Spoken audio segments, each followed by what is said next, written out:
welcome back, everybody. We just want to do a tiny little tech check before panel 3 begins. So give us 1 minute to do a little check. Fabio, could I ask that we see the first slide from our slide presentation, please?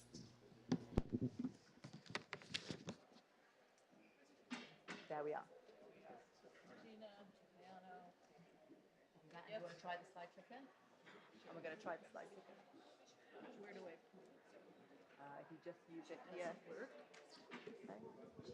And we're just going to check the clicker as well, if that's okay. Yeah, they activate it.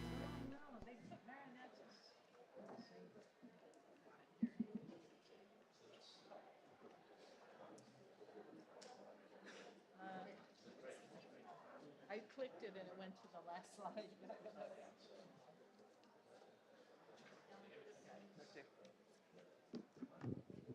Could we just run that one more time, please?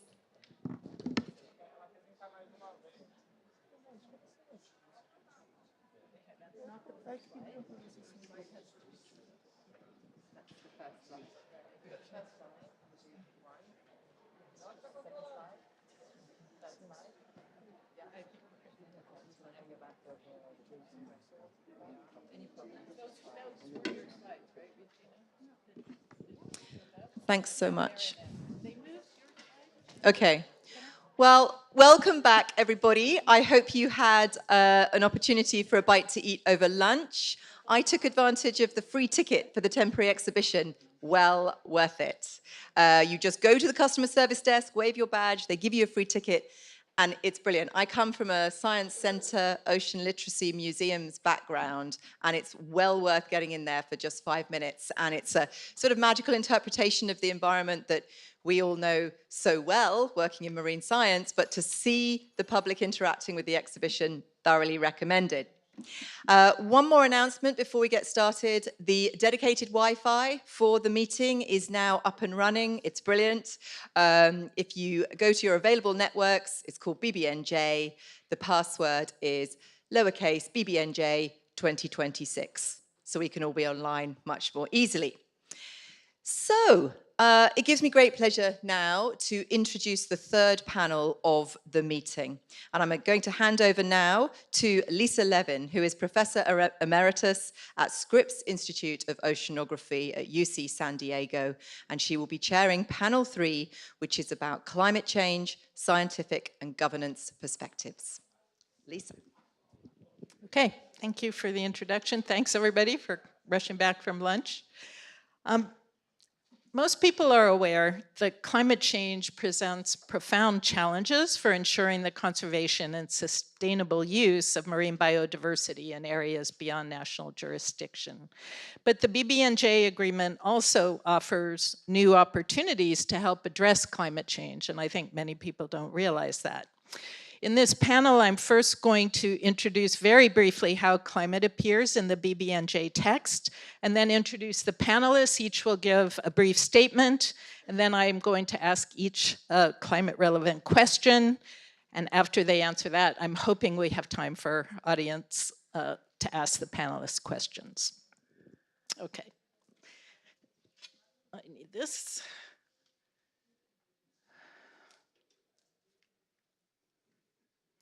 So, the BBNJ agreement highlights the interconnected nature of climate and biodiversity, probably more than any other international agreement that there is. We can find 7 mentions of climate in 6 places in the BBNJ text. The preamble acknowledges climate change and associated acidification and deoxygenation as drivers of biodiversity loss and ecosystem degradation. Article 1 defines climate change as a cumulative impact, and thus climate becomes relevant in the 7 other places that cumulative impacts are mentioned. Article 7 identifies building resilience to climate change as a guiding principle, as well as the importance of maintaining biodiversity that underpins the carbon cycle services that control climate. In Article 17, there's building resilience to climate change is identified as a goal of area-based management tools. And vulnerability to climate change is listed as a criteria meriting protection by these management tools in Annex 1.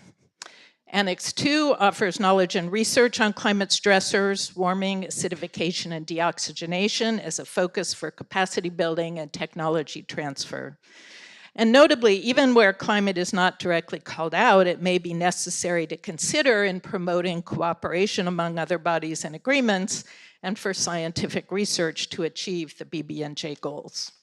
So at this point, I would like to introduce our panelists. Our first speaker is going to be Regina Rodriguez. She's an associate professor of physical oceanography and climate at the Federal University of Santa Catarina. And she's an IPCC author and a permanent member of the Brazilian Interministerial Committee for Climate Change and chair of the subsection on climate disasters. Regina. And we're going to hope her slides are in here correctly. That's what it looks like right now. Do you want to try a second push? Yeah, I'm going to give you this. And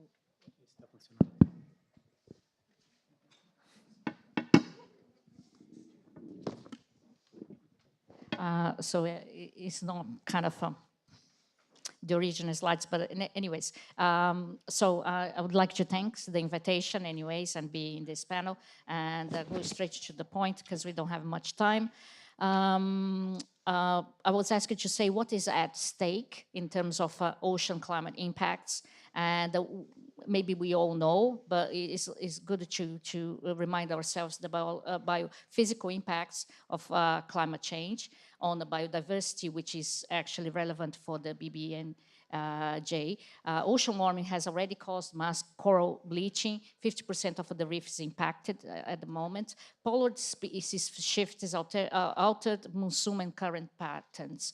Ocean acidification, as Lisa just mentioned, threatens shellfish, peteropters, and entire food webs, deoxygenation and dead zones expanding, and sea level rise threatening more than 1 billion people in low living coastal zones.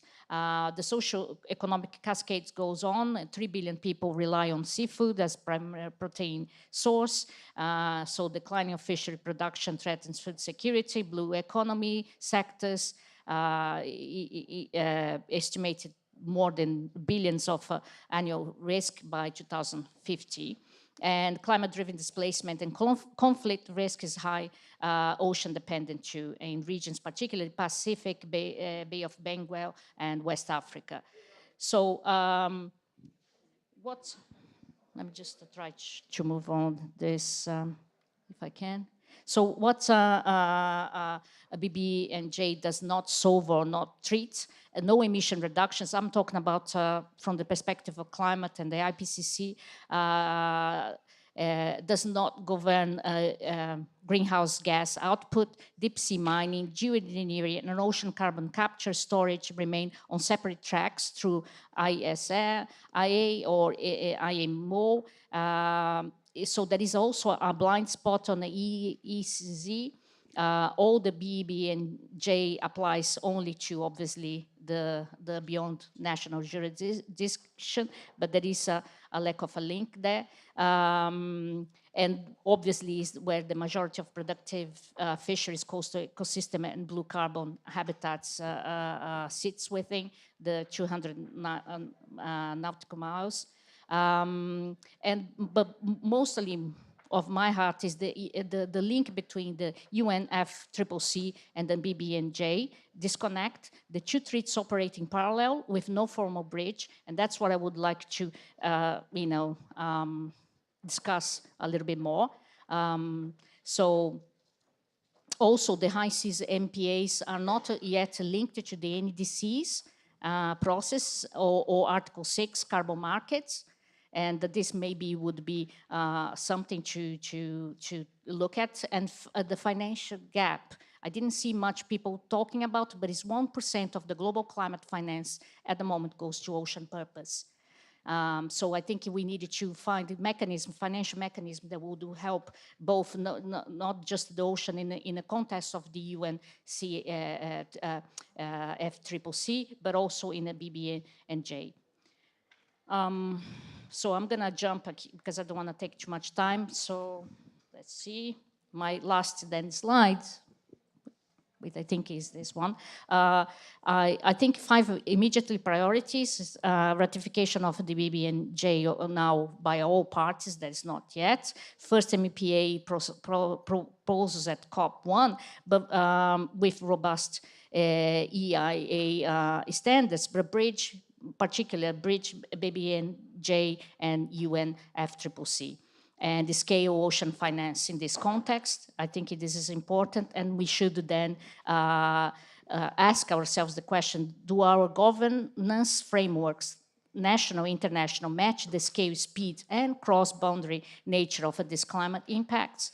And so I would then say that it should be adaptable, because climate change will change. Also, all that was discussed in a panel 1, and the precautionary principle that we also discussed in the first panel.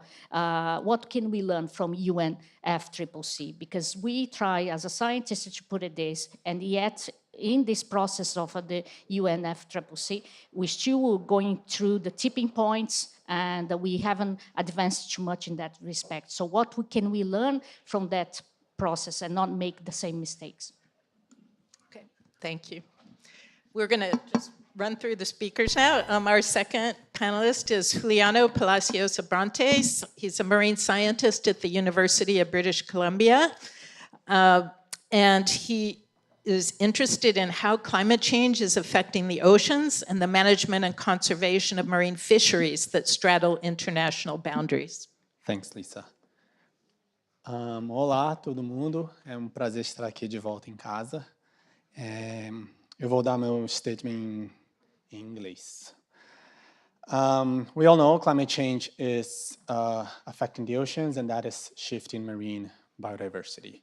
Around the world, we know this because of empirical evidence. We know this because scientific studies. We know this because we've seen the composition of our catch change over time. So I want to focus my 2-3 minutes on specifically fisheries, and specifically fisheries that straddle that boundaries between exclusive economic zones, the EEZs, and the areas beyond national jurisdiction. So these stocks, we often think about them as big tunas, billfishes, but also non-fish resources or non-fish animals like whales, but also there are non-so highly migratory like flatfishes, toothfish, etc. When we think about these fisheries, we manage them through RFMOs, right, regional fisheries management organizations.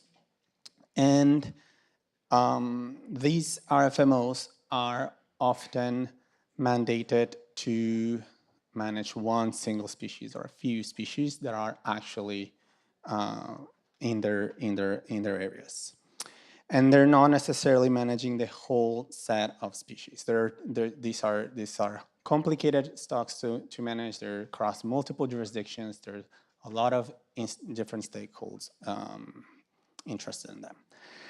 Climate change is going to add yet another layer of complexity by shifting stocks across these jurisdictions.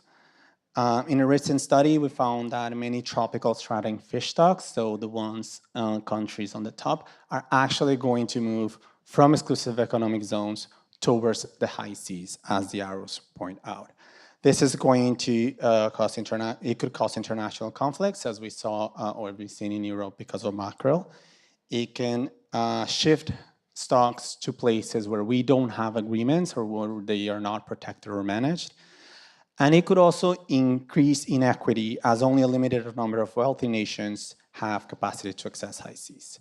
This is particularly concerning in tropical waters, where fish stocks are important for livelihoods, food security, etc. So in my point of view, and just to wrap up, Lisa, it is essential that a holistic management of biodiversity, and we must forget that fish, it is part of biodiversity, is holistic, adaptive, and also includes climate change. If we do not, and I completely agree, if we do not see the UNFCCC, Lisa's looking at me, BBNJ agreement and RFMOs integrated, the management of these type of stocks and biodiversity in areas beyond national jurisdiction is going to be really, really challenging. Thank you. Okay. Thanks. No, I was only looking at you because I was agreeing with what you were saying. All right, our next panelist is Professor David Freestone, who's the Executive Secretary of the Sargasso Sea Commission. He recently co-edited a book titled The Agreement on Marine Biodiversity of Areas Beyond National Jurisdiction, Commentary and Analysis. All right, thank you very much. Start with customary thanks to the organizers, particularly Murray and Andre. Thanks to the government of Brazil for their support. So delighted to be here. Yeah, and I should add that this book, which came out in November last year, was one of the last things published by Christina Jurdy, which authored a chapter with Maria Malia and colleague. So my colleague from the Sargasso Sea Commission, Dr. Vousen's already given you a good rundown of the project, so you'll hear quite a lot about it. I'm not going to give you too much detail. We actually have a side event tomorrow afternoon at 2:30, so I hope you'll come along. But basically, this is where it is. 4 million, I have different kilometers and miles, right? So 4 million square kilometers around the islands of Bermuda in the subtropical zone in the gyre of the northwest Atlantic. It's really important. This is a pictogram we took from a study we did was done for us in 2011. So some of these figures, the amounts are out of date. We just had an updated valuation, and this is relevant for the impacts of climate change very much, a new valuation which suggests a range of annual value of the Sargasso Sea without counting the climate implications, because they're so difficult to calculate, of between 2.5 billion and 12.5 billion. And if you've ever worked with economists, that's a pretty wide spread, but both those figures are very big, and particularly thinks it's more towards the upper end. We see the things that it does, fish stocks, high value pelagic fish stocks as well, particularly swordfish on the left of the picture, on the west of the Sargasso Sea. It's also an important migratory corridor for humpbacks, the longest migratory corridor that goes through from the Antilles up to the Arctic. It's the only spawning area for the European eel and the American eels, or the only known one. And this now has a secondary market of exports of glass eels, which is worth billions a year. Much of it's black market, but it's in the billions. So, and then you think of the carbon cycling, which takes place as a result of the sargassum weed itself, the algae which is in it. It's a pretty impressive. That's why we're interested in it, because it also has some visibility, has a lot of creatures with big eyes, but also a lot that are less charismatic individually, but their lifestyle, like the eel, is unbelievable. Their life cycle, perhaps I should say. So, talking about this panel, we had a little discussion about how many references there were to climate change in the treaty itself, bearing in mind that it was raised an awful lot in the discussions. Those of you who were there would followed the negotiations. There was a lot of discussion of climate change. I said 5. Lisa says 7. We're both right. There are 5 in the text and 2 in the annexes. So, but they're all in the right places. But it's interesting that's only such a few. So that was, I thought, a very useful perspective. Thanks. So the one I love is this one. This is one of the principles. As a lawyer, it doesn't look much like a principle, and I love it, though. It's an approach that builds, it starts as an approach that builds ecosystem resilience, including to the adverse effects of climate change and ocean acidification, and also maintains and restores ecosystem integrity, including the carbon cycling services that underpin the role of the ocean in the climate. So that's a pretty good one to have. If you've only got a few, that's an amazingly good one. And it's very relevant for our project because we would see ourselves as a potential ABMT under Part 3. And this project, which we've been running now for, it's actually been 12 years since the Commission was established tomorrow. We've done the socio-ecosystem diagnostic, which David just told you about. That's the baseline study. So that represents the basic best available science for a proposal. And then we're moving forward to the strategic action plan, which will look at all these things: adaptive management practices, supports, resilience, etc. So there's 2 slides here. But so this is just the last one, and I'll finish. We're lucky that the islands are around Bermuda. This has been led by the government of Bermuda right since 2010. And Bermuda has the longest ocean series, among the longest, slightly controversial, but over 70 years of continuous monitoring of the ocean since the 50s. And it monitors changes in cycles, stratification, mixing, and salinity, as well as temperature. And we've seen about a 1.2 degrees centigrade rise in the surface temperatures in the last 40 years. There's been also an 8% decline, about 8%, in subsurface oxygen. And perhaps I go to the next one, the 25% drop in productivity since 2010. So that it's moving from a more resilient system to a nutrient-limited system, which is with much more reduced resilience. But what is amazing, this isn't on that slide, wasn't on this slide, but the Sargasso Sea area is 7 times more effective at sequestering carbon than other equivalent areas in the ocean, in the open ocean. And that has continued despite this drop in productivity. And scientists are scratching their heads. They think maybe bacteria, but it's amazing. But this shows that this is not easily predicted. So thank you very much. Thank you, David.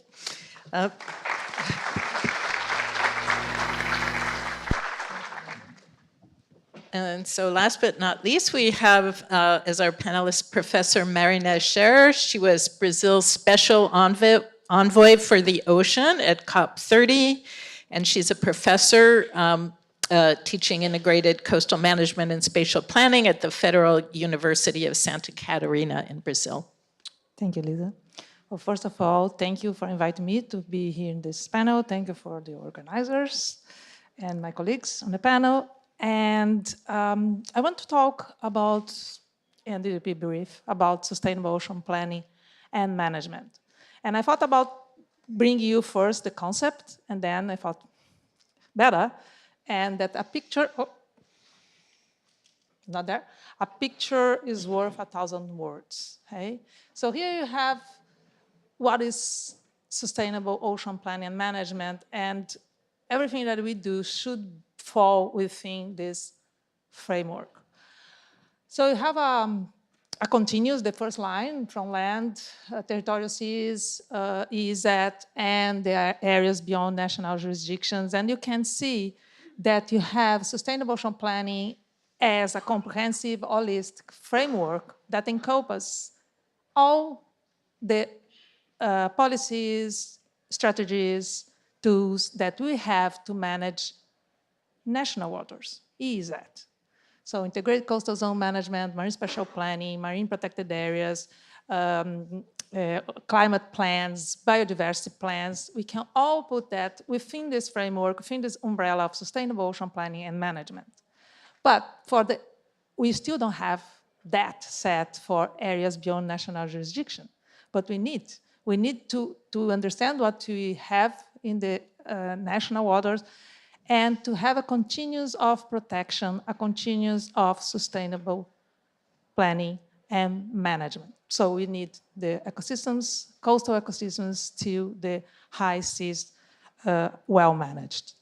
So here you have the 2 concepts that's out there. One is from the Sustainable Ocean Planning and Management Strategy adopted by IOC UNESCO last year, and the second one is from the Sustainable Ocean Plan handbook that was launched last year as well. So both are very similar. Both are talking about this comprehensive framework. Both are talking about sustainability, balanced use and protection. So that's the idea.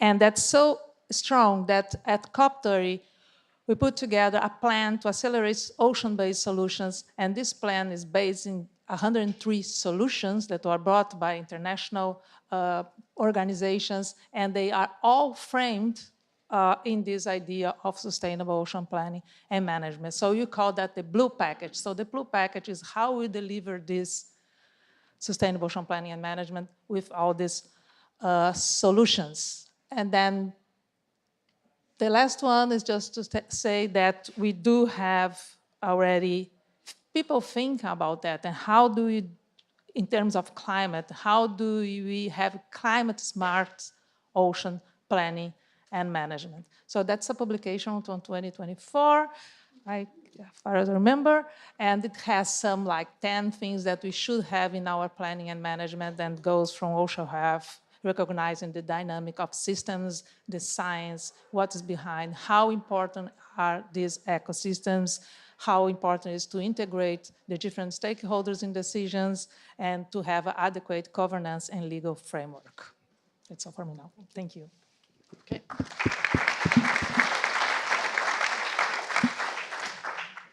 Okay, we're going to, I am going to ask the panelists a series of questions, and we're looking for some relatively brief answers here. Regina, I'm going to start with you. How will climate change affect biodiversity conservation in areas beyond national jurisdiction? Maybe use that. Go ahead. I'll lead it back. Okay, so first again, I was going to show initially actually one example of what happened in the North Atlantic last year.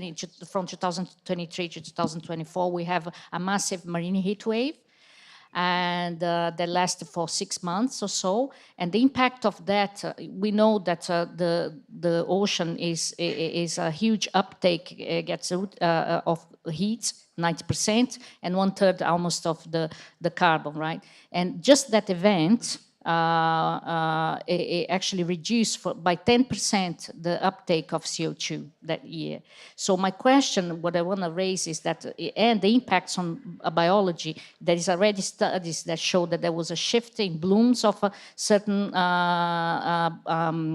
phytoplankton, which is the base of the food chain in the ocean. So one event, one extreme event in the ocean actually was able to make a lot of changes, and we don't know how far this goes. And I wonder how we're gonna do this planning with such a change, not just the long-term change, but we are seeing these extreme events coming up much quicker, and with impacts. Some in the North Pacific, there was a shift in communities that never actually went back. So how we will include this type of effects of the climate change in this planning? That's my point. Thank you. One great example of the really strong linkage between biodiversity and climate. Okay, next question is for David.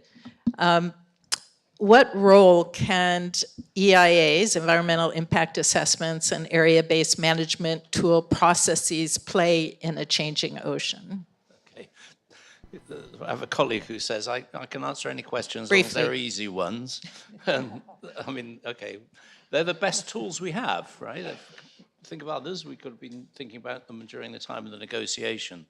So, environmental impact assessment, it's not the problem of the past. First, that many activities which took place in high seas on ocean areas anyway were not subject to this process. Most of the fishing organizations do include it. But what we need to have is, as long as we have a proper fit-for-purpose environmental impact assessment which takes into account climate, the sort of issues that we saw in the panels this morning, and to some extent, that's going to, these reports and this process is going to be overseen by the scientific and technical body. So we're really, I think the point that Andre was making earlier in the morning about the importance of making sure that the people that are appointed are able to respond to this challenge. Area-based management tools, again, it's a blunt instrument, right? It's only area-based, not marine spatial planning. It is a blunt instrument, but it is oriented towards climate specifically in the treaty. The other provision in the treaty I like particularly to see climate was in the issue of cumulative impacts. So when we're looking at EIAs, we need to envisage looking at the cumulative, everything else plus climate, and that's often an unknown. But so it's planning with, you have to do your ABMT planning within those parameters, and that's tough. Sargasso Sea I showed you a picture of, but we have a little area within it which we regard as the core area, and we had a couple of years argument about where that line should be, and it's still controversial. Sonia was talking earlier this morning about the thermal dome. Well, the thermal dome moves each year, and each year's configuration is different. So if you ask about protected areas, 10 years ago, in different times, I was talking to the US Coast Guard about how they might be able to police a high seas area if they were a party to a treaty of that kind, very different times. And they said, oh, it's fine, as long as you have nice straight lines, no curves. So we're not talking straight lines here, we're talking about moving lines, seasonal variation. So that's a challenge. So can we do it? It can be done, but that's the role that it plays. Okay, thank you. Marinus, you get the next question. How can governance frameworks address uncertainty in climate projections, and particularly how might this interface with the UNFCCC?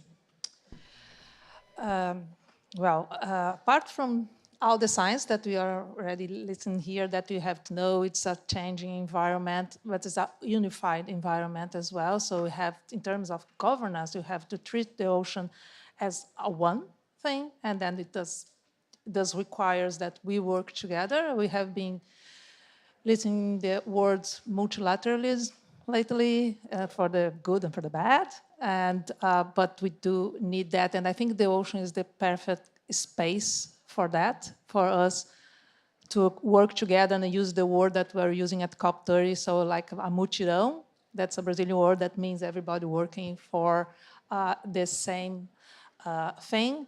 And apart from the science that we need for doing this, I think what's a big challenge, well, I mean, understanding this environment that's changing, as you just said, the big challenge is to have a governance framework and a legal framework capable to change as well. And that's difficult. And that's a big challenge for the areas beyond national jurisdictions, as well as a plus, because we are dealing with countries, not internal domestic matter. But we can do that as long as we work together. And in terms of reflecting it at UNFCCC processes, first of all, ocean needs to be recognized as it is, the first or the main climate regulator. And I think that is growing, it is getting its space in this process, but still we need to work more on that, and we have to recognize not just is not just because very important, like coastal ecosystems, but the ocean as a whole, and the importance for mitigation and adaptation. So I hope to see that.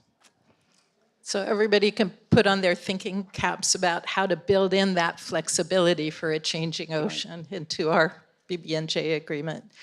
I'm gonna, in the interest of time, David, sorry, I'm gonna go to Juliano now so we can get questions from our audience. Juliano, how do you see climate, the BBNJ agreement, and fisheries management by RFMOs, regional fisheries management organizations, interfacing? Right. Well, if I had the answer to that question, I would be probably very famous.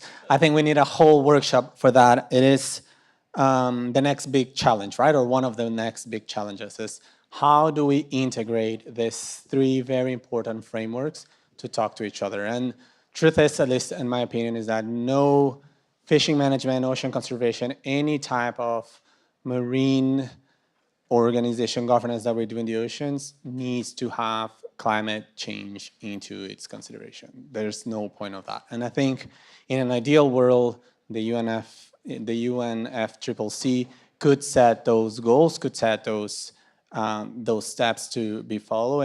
And again, in an ideal world, the BBNJ agreement could provide that at least conservation area-based binding instrument for then empowering RFMOs, fisheries management organizations, to align their management objectives, to align themselves with this overall global target. So that could be a very maybe simplistic way of starting that discussion, at least from a global perspective. But we also must not forget, even though we are in a areas beyond national jurisdiction workshop or symposium, that it's not, we should not also look at the high seas isolated. Ultimately, things are interconnected with the coast, with exclusive economic zones as well. And so not to make things more complicated, but we need to think that the connectivity is also across exclusive economic zones and the high seas. And ultimately, that management that we do in areas beyond national jurisdiction within these three frameworks also need to be aligned and talking to those conservation networks within national waters or that management. Okay, thank you. So we're challenged with aligning climate, biodiversity, and fisheries, and aligning EEZs with A, B, and J. A lot of aligning we have to go ahead and do. Okay, I am going to now turn to try to get questions from the audience. Is there any here? We have some online. Yes, please. Oh, wait, sorry. No, the microphone went back. It's fine. Go ahead and ask your question. Sorry, we'll come to you next. Sorry. This is Anna Queiroz, Plymouth Marine Lab. Thank you to the respectable speakers. Can you hear me? To the respected speakers, a quick question about, Lisa introduced the criteria for area selection in her address, and that focuses on vulnerability to climate change at the moment. How can we do that to also focus on the climate resilient areas, like your take on that, but also on the areas of the ocean that sequester carbon, so those seabed areas with high sequestration potential? Any comments on that? Thank you.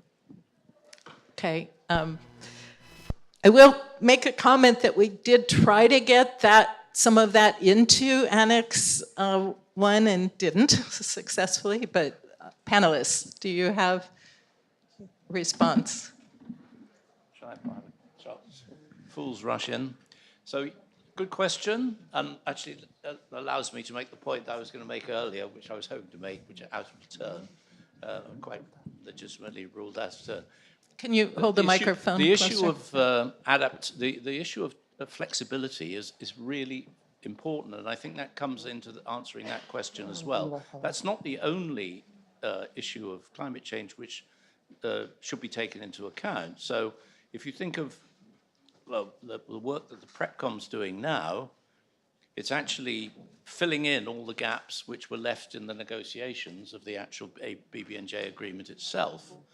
I was on a panel with Rena Lee, and I said, well, you kicked the can down the road on quite a large number of issues because you had to finish on time. And she was, if she's ever cross, she said, no, I think I'm right, but she said, we left those open deliberately to allow flexibility in the comments of the parties to change its mind, and that's the same with the criteria.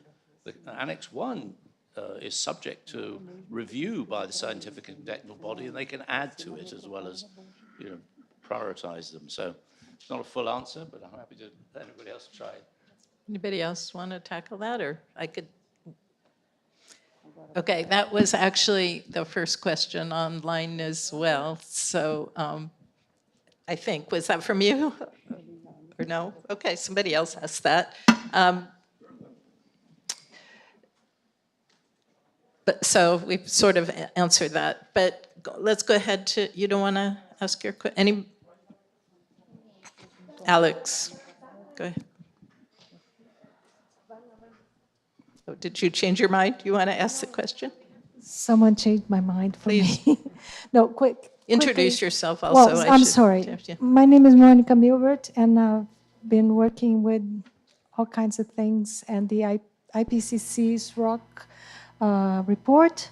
And my question is, how can we get all these important things that have been said in different ways into people's ownership of the real problem, which I think it's the most underlining problem we have.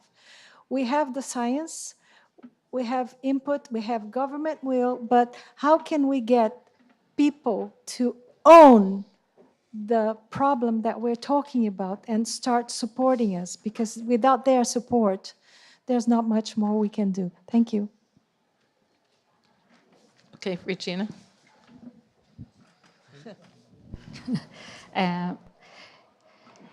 Yeah, you're totally right. And I think we missed a lot of this in the climate kind of a discussion in the UNFCCC and all the IPCC and the climate thing. And we paid a huge price for that. So I think we needed to do workshops and involve everybody from the beginning, right? I mean, consultations and be public. And I think we have some comments already from the previous panels talking about this. It has to be consultative with people and participatory, and takes time to build this trust. And everybody has to sit from the beginning in this arrangement, I think. I mean, it's challenging. I don't know how to do it. I don't have the answer how. But obviously, if we don't do that from the beginning, I don't think we're gonna get in the same errors that we did in the previous. That's why I'm insisting to try to not reinvent the wheel in certain aspect, and maybe use other treatments and try to learn from that and then do better, and maybe be an example then back to the other treats as how to go forward better. Does anybody else want to respond? Yeah, I think it's really hard. I mean, we cannot expect other people, not ocean people, to change their minds itself. But I think we need to put ourselves into the blind spot and the light spot, and that's hard. Like when we went to the UNFCCC COP, you're talking about the ocean to ocean people. You're not talking about the ocean to non-ocean people. So you need to put yourself in that uncomfortable spot to be the person who is like talking about the ocean to non-ocean people and try to transmit that. That is like, I think, one way that we can try to change minds, or at least get people to understand what does BBNJ stands for and what's the difference BBNJ and BNJ, like all these things. I think not preaching to the choir is that one step that I think at least I've learned that it's needed, and it's not easy at least. Marinés, go ahead. Just adding to my colleagues, I think that we didn't manage to do that even in national waters, so yet. So it's a big challenge, and there is no political decision without support of the society. So if you don't communicate, and the society is not with us, as you said, we will never have that done. And Regina just said that too. So engage people. We will have a panel on stakeholders engagement later. So engaging people, talk with no-ocean people. That's what we did at COP30. Reach to no-ocean people, because that was the only way. We believe on that. So yeah, that's what we need. Thank you. Okay, related to this, I'm going to take a question from online. How can we consider climate effects happening at national boundaries which will affect biodiversity in the high seas under the BBNJ framework? Anybody want to take that? I mean, I can talk from the fisheries perspective, and I think, very practically, one thing that I can think about is the monitoring system, right? You often, for at least for fish stocks, we still think about fish stocks in our own jurisdiction. Right here outside these walls, Brazil, when it monitors its fisheries, will monitor them within their EZs.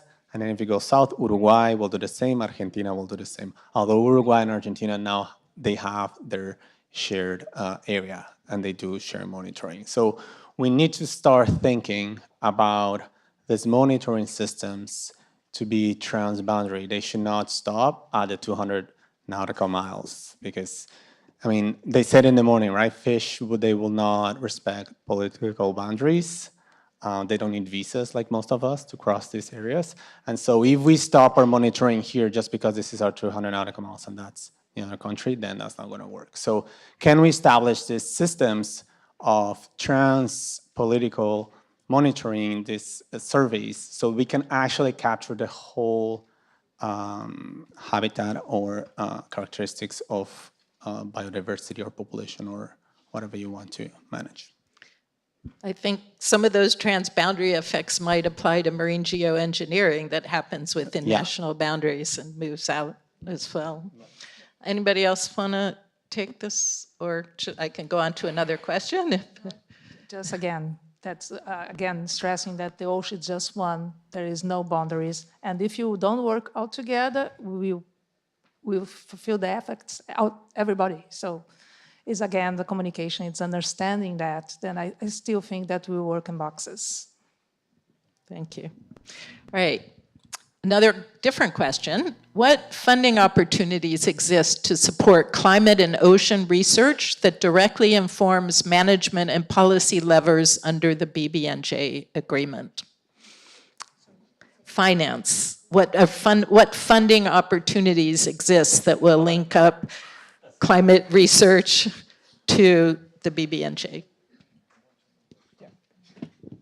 Okay, yeah, I mentioned that in my statement here, that finance is one problem that we needed to target, otherwise it's not going to work. And we see how that doesn't work well in actually UNFCCC. All the money that has been estimated, that all the money applied and actually to climate actually goes to even oil states and not going to actually sustainable projects. So this is a problem, even if you have the money, if it's not well managed, this money, right? And generally doesn't go straight to who needs and the projects that need it and are doing the thing. This is happening, and again, I'm saying that we should use these examples and see how we go around that. But having said that, we had some advances, and I think Martinez can say a little bit in COP in terms of financing, and then like the TFF, the Tropical Forest Forever Fund, include now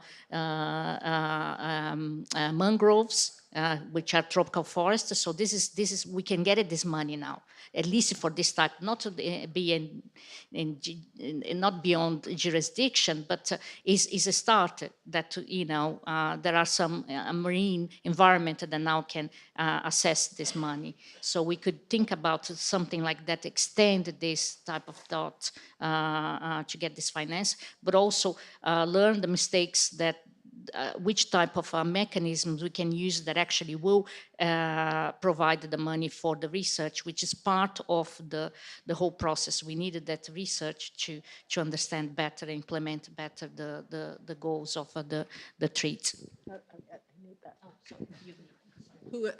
Does anybody else want to tackle this? Okay. Yeah. So actually the financing, I agree with what you just said. I mean, UNFCCC funds are difficult.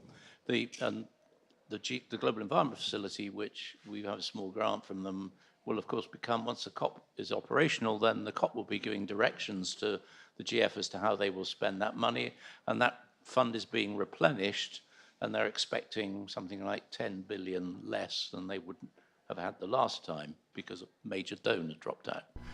So one of the very innovative parts of the agreement, which is not many people persist with, is actually the financing.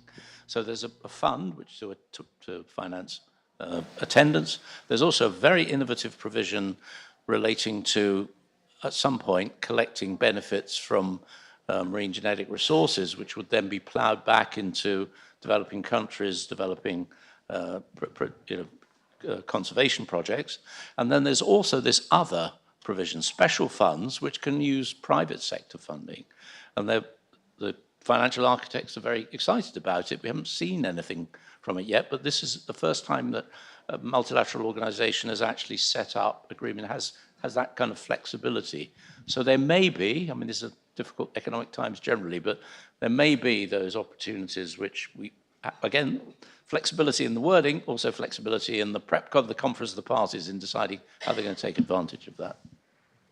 Thank you. Something to think about as we really go forward in defining the implementation of BBNJ.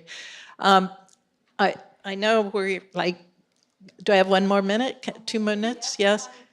Well, I'm just going to see if there's any last questions here. Way in the back, where I can't see. Way, in the back there. It'll have to be very quick because we have a ship-to-shore connection at 3 o'clock. Thank you so much. I was wondering, when we talk about the ocean and climate synergies, I think most of the times we leave the shipping sector aside. And right now, there's a lot of big conversations happening at the International Maritime Organization for the net zero framework to reduce shipping emissions. And I was wondering, beneath all of these weakness in multilateralism, especially in that forum where countries are not committed enough to take that IMO net zero framework and take it to a good port. So what kind of recommendations could you give us to mitigate that lack of commitment and ambition from countries? Anybody want to take the... Okay, very brief. Yeah, no, I don't have all the answers. I'm just telling you that in that blue package that I showed, there are 5 ocean breakthroughs. There are 5 goals that we have. One of them in decarbonization of shipping. So in the blue package, there is a session just for that and how we do that. Some solutions that comes from this international community to try to meet that goal. So it's worth having a look at that. So connecting that to BBNJ is going to be one of our challenges. Definitely it will be. Okay, let's give our panelists a hand. So thank you.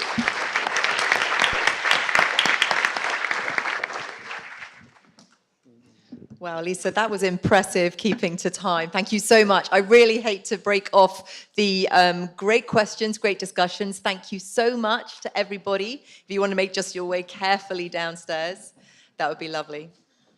Thank you so much.